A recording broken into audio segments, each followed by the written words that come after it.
नमस्कार। कभी इंटरव्यू से ठीक पहले पेट में कुछ अजीब सा होता है? हाँ हाँ बिल्कुल। या स्टेज पर जाने से पहले जैसे दिल बहुत तेज धड़कने लगता है। वही तो घबराहट मतलब नर्वसनेस, ये तो हम सब कभी ना कभी महसूस करते ही हैं, है ना? बिल्कुल आम बात है ये। सवाल ये है कि जब अंदर से इतनी घबराहट हो रही हो तो भी बाहर से कॉन्फिडेंट कैसे दिखें? ये बड़ा मुश्किल सवाल लगता है कई बार। आज हम इसी पर थोड़ी बात करेंगे। हमारे पास एक लेख के कुछ हिस्से हैं जिसका टाइटल कुछ ऐसा है, घबराहट के बावजूद आत्मविश्वास कैसे दिखाएं। अच्छा। तो कोशिश करते हैं समझने की कि ये कैसे मुमकिन है, मतलब घबराहट भी हो और आत्मविश्वास भी दिखे। हाँ, तो कहाँ से शुरू करें? पहला कदम क्या है? लेख कहता है पहला कदम है इसे मानना, स्वीकार करना कि हाँ मुझे घबराहट हो रही है। बिल्कुल, ये बहुत जरूरी पॉइंट है। मतलब ये समझना कि घबराहट होना ये इस बात का साइन है कि वो चीज आपके लिए जरूरी है। अच्छा, तो इसे छुपाने के बजाय इसे एक सिग्नल की तरह देखें। एग्जैक्टली। और आत्मविश्वास का मतलब ये नहीं कि ये घबराहट है ही नहीं। असली कॉन्फिडेंस तो वो है जब आप घबराहट महसूस करते हुए भी आगे बढ़ते हैं। ये तो सोच बदलने वाली बात है। हाँ, ये एक मेंटल शिफ्ट है बिल्कुल। ठीक है, तो मान लिया कि घबराहट है। अब मतलब कुछ प्रैक्टिकल तरीके भी तो होंगे कॉन्फिडेंट दिखने के लिए। हाँ हाँ बिल्कुल है। जैसे स्रोत में बॉडी लैंग्वेज यानी शारीरिक हाव-भाव की बात की गई है। ओके, बॉडी लैंग्वेज जैसे? जैसे सिर्फ सीधा खड़ा होना है, कंधे थोड़े पीछे रखना, भले ही अंदर से डर लग रहा हो, लेकिन सिर्फ इतने से ही आप बाहर से ज्यादा कंट्रोल में और कॉन्फिडेंट दिखते हैं। हाँ ये तो है, पोस्चर का फर्क तो पड़ता है। और इसका हल्का असर हमारे महसूस करने पर भी होता है, सिर्फ दिखावा नहीं है ये। और हाथों का क्या? मैंने देखा है लोग नर्वस होते हैं तो या तो हाथ बहुत हिलाते हैं या फिर जेब में डाल लेते हैं। सही कहा। लेख में पावर जेस्चर की बात है। इसका मतलब है कि हाथों की मूवमेंट थोड़ी सोची समझी हो। बेवजह हाथ ना हिलाएं, उन्हें खुला रखें, आराम की मुद्रा में।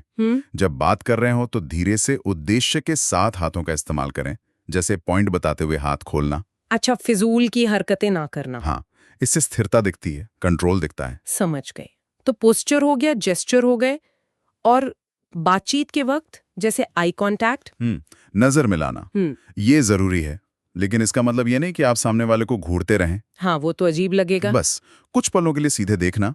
इससे लगता है कि आप एंगेज्ड हैं, अपनी बात पर यकीन रखते हैं। ठीक है, और इसके साथ ही शायद मुस्कान। बिल्कुल, एक हल्की सी मुस्कान ये न सिर्फ माहौल को थोड़ा हल्का करती है, बल्कि वो कहते हैं ना कि ये हमारे दिमाग को भी सिग्नल भेजती है कि सब ठीक है, रिलैक्स। हाँ ये तो मैंने भी सुना है। अच्छा, और बोलने की स्पीड, मुझे लगता है घबराहट में लोग बहुत तेज बोलने लगते हैं। एकदम सही पॉइंट। घबराहट में सांस तेज चलती है तो आवाज भी तेज और ऊंची हो जाती है। हाँ। तो जानबूझकर कॉन्शियसली अपनी स्पीड थोड़ी धीमी करनी चाहिए। अच्छा, उससे क्या होता है? उससे आपके शब्द ज्यादा साफ सुनाई देते हैं और ऐसा लगता है कि आप सोच समझकर बोल रहे हैं, हड़बड़ी में नहीं। एक ठहराव आता है। एक अथॉरिटी सी लगती है। हाँ, कुछ वैसा ही। तो ये सब तो हो गए बाहरी तरीके, बॉडी लैंग्वेज, आई कांटेक्ट, मुस्कान, बोलने की गति।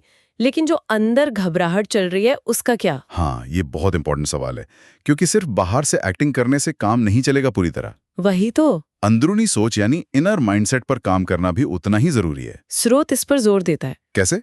मतलब क्या सोचना चाहिए? खुद को ये याद दिलाना कि देखिए, ज्यादातर लोग हमारी घबराहट पर उतना ध्यान नहीं दे रहे होते जितना हम खुद सोच रहे होते हैं। सच में हमें लगता है सब हमें ही देख रहे हैं। हाँ, ये सेल्फ कॉन्शियसनेस होती है, लेकिन असल में लोग अपनी दुनिया में मगन होते हैं या फिर आपकी बात सुनने आए हैं, आपकी कमियां ढूंढने नहीं।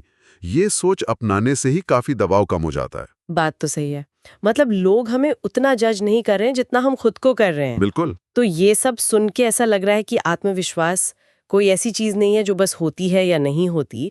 ये तो एक स्किल है जिसे सीखा जा सकता है। एग्जैक्टली, ये एक हुनर है, कोई पैदाइशी टैलेंट नहीं।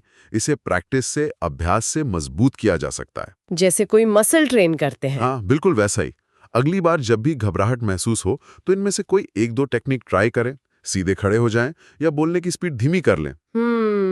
छोटे छोटे स्टेप्स। धीरे धीरे ये आदत बन जाएगी और फिर अंदर से भी ज्यादा सहज महसूस होने लगेगा। सही कहा। तो अगली बार किसी ऐसी सिचुएशन में हो तो ये छोटी छोटी चीजें याद रख सकते हैं।